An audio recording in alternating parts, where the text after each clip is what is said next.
I rise to follow two of Your Lordship's House's leaders very much in the cultural and heritage space, and I find myself in a position I am quite often with the Noble Earl of Clancarty and Lord Freiburg, modestly backing up the excellent work that they're doing. And Amendment 102, I think the Noble Lord Earl of Clancarty has already set out very clearly. Essentially what this is doing is filling a gap in a terribly important piece of legislation in the Localism Act in terms of assets of community value.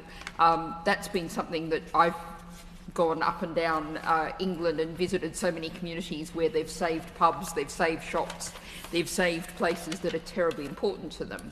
But there isn't that explicit recognition of cultural assets, which clearly needs to be there. We think about, particularly, I think many of the places where this is going to be most important are going to be rural areas, small towns, market towns, coastal towns, places that are really struggling, and those community cultural assets are, as the Noble Earl said, both of crucial economic value, but also crucial to the quality of life, to mental health, to the sense of community.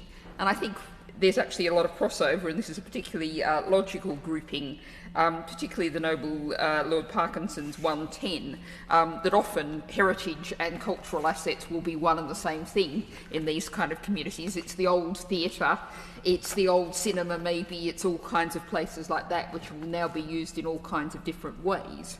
And I think it was I just wanted to put on the record here, because I think there's a really interesting report came out of the Department of Culture, Media and Sport, published on the 25th of September this year, the impacts of changes to local authority funding and small and medium heritage organisations. And as I said, heritage and culture very often in this space will be the same place. And I should perhaps declare my position as the Vice President of the Local Government Association at this point.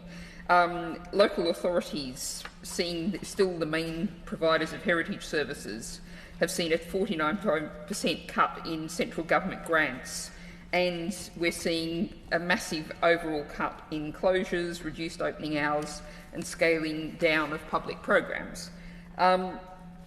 This is where the community can step in when all else fails, when the local authority simply has no money anymore, which is increasingly the case. What this amendment would do was allow the community to step in very clearly in that cultural space. I know the hour is late, but if the Noble Earl wishes to test the opinion of House, we'll certainly be absolutely behind him.